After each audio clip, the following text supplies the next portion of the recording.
morning, good afternoon, good evening, good night, wherever you are, whenever you are. Welcome to a new Breakout Solutions live stream. I'm your host, Matt Batiri, here with you today for another Bitcoin technical analysis and market update as well. Alrighty, so over the last few hours, I've been charting all different possible scenarios, and I found a fractal in Bitcoin that may duplicate and play out once again. So for those of you that don't know what a fractal is basically where price action is mimicked throughout charts. And you can get that on any asset class. It happens over and over again. And sometimes it just requires a keen eye and memory just to remember where you potentially saw these fractals. So after we ran the highs here on the 6th of July and we went to 31,500, Bitcoin had a bit of a pullback, and now for the last 4 to 5 days has been really a snooze fest, and it's been sort of consolidating sideways. But as I was looking at this price action, I was like, man, this looks really familiar. Okay, it was something that there's just something, you know, I have this. I'm really bad with names, but I've got a bit of a photographic memory. So I saw this play out and I was like, oh man, this looks really, really familiar. And I'm like, where did I see this exact pattern not that long ago? And you can see right here, I copied the pattern that I looked at. And I'm like, man, this looks really, really similar to what may possibly happen with Bitcoin over the next week or so. So I'm going to show you exactly where I found that pattern. So let me now zoom out and take you all the way back to December of 2022. So this is December of 2022. All right, Bitcoin pushed up to $18,369.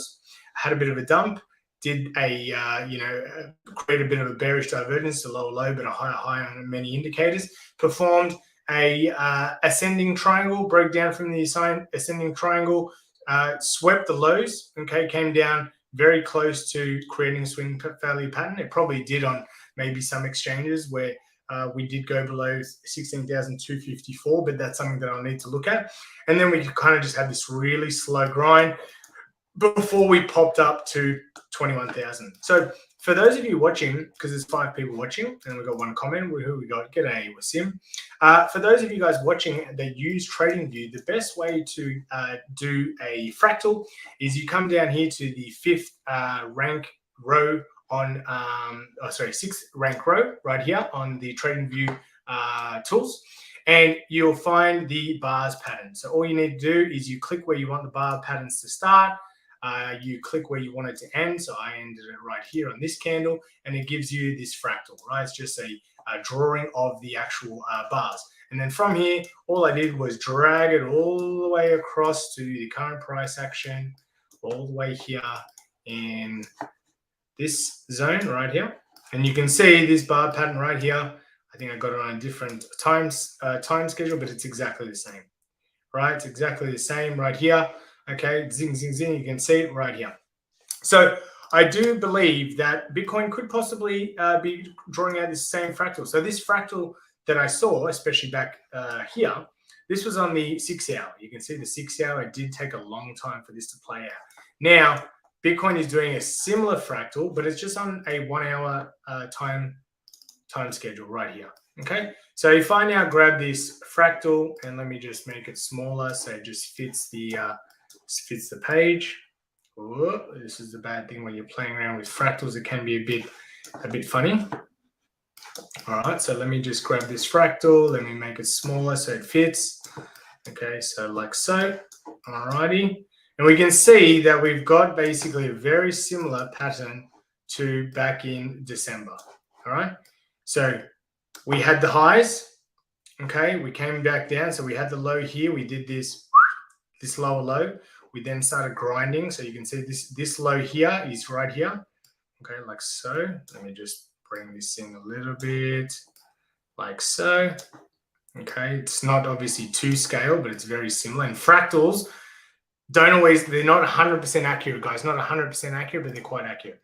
So we dumped, did a secondary bottom, came up, boom, boom, boom, like here. So you can see the triangle right here from the first fractal, boom, like so.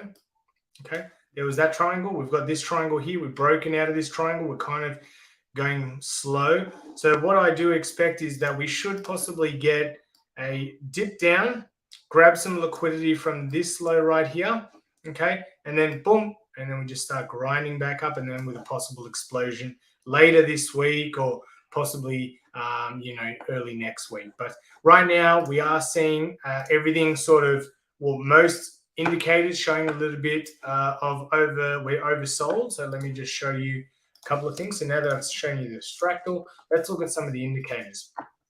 So on the 1 hour, not too much is happening. You can see we're still kind of going sideways. On the 4 hour, the stochastic RSI is coming down to the oversold territory.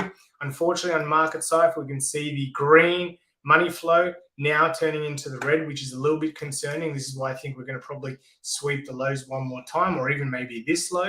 Who never knows? And on the daily, the positive thing on the daily is that the stochastic is nice and low. There's the moving averages have sort of crossed over, okay? But we get that quite often. So it's not too much for concern. We'll probably cross over, come back down, and have a bit of we'll have a bullish divergence, especially if Bitcoin does create a lower low, creates a lower low in price action. And as long as the stochastic RSI crosses over higher than the previous cross, which was right here, then we could see a bullish divergence on the stochastic RSI.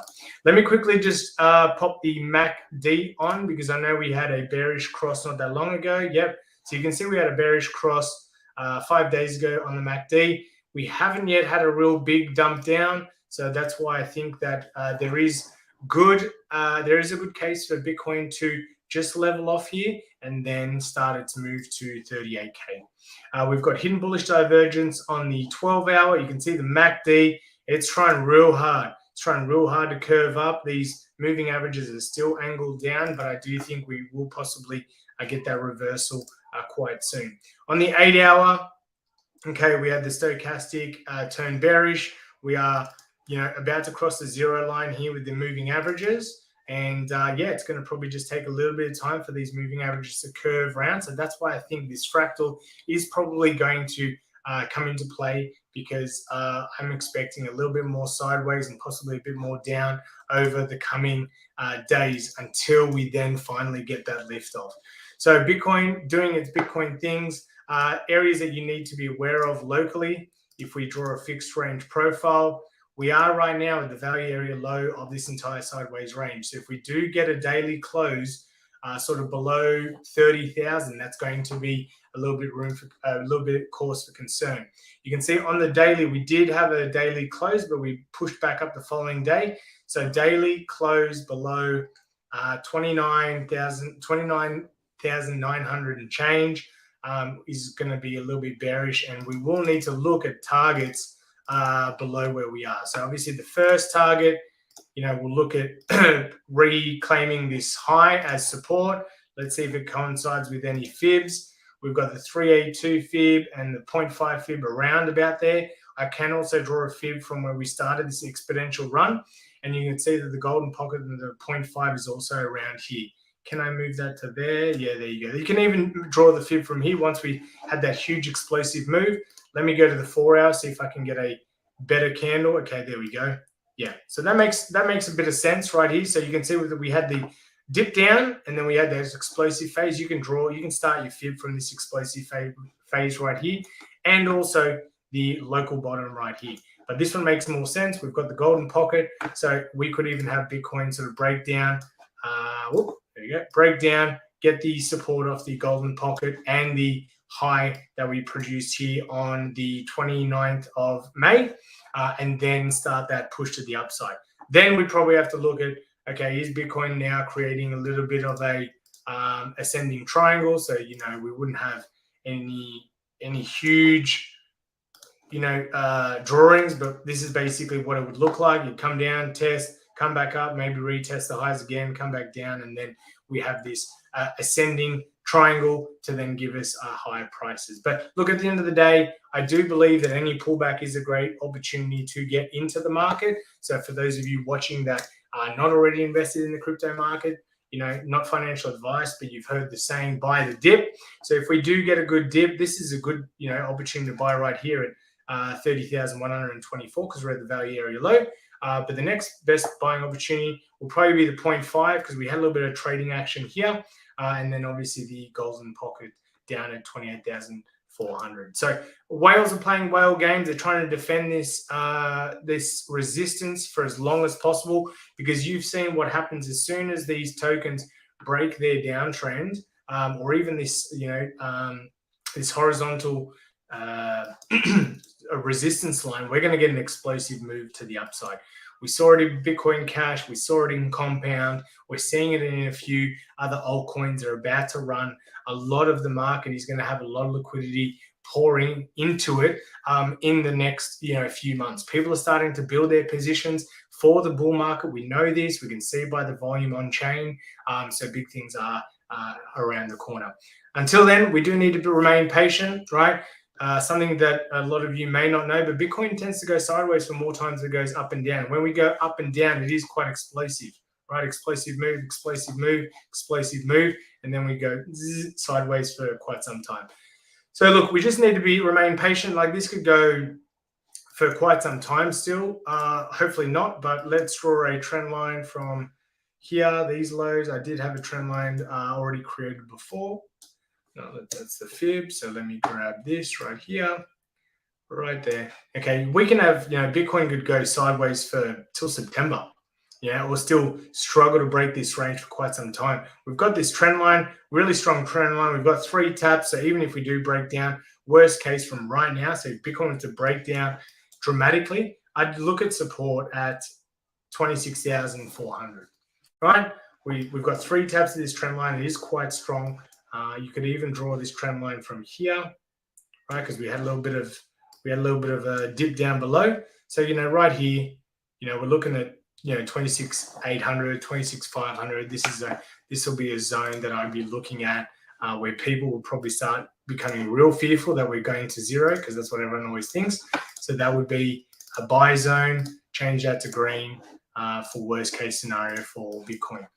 Next best scenario is right here. As we mentioned, there's the golden pocket, and there's the local high here, which will also resistance here, bit of support here, bit of resistance here, was resistance here. So you would assume that 28,500 will be good support, but just in case things fall through the roof, we can always look at this trend line. So guys, that is it for the market update. Hopefully this fractal does play out as I mentioned. It'd be really cool to see, which just means that we're going to have a nice bit of consolidation here. We're going to grind up slowly, and then we're going to see a really explosive move up to the high 30,000. All right, guys, thanks so much for watching. If you like the content, make sure you like, subscribe, turn on all notifications, and I'll check you guys out on Wednesday for the altcoin live stream. Peace out.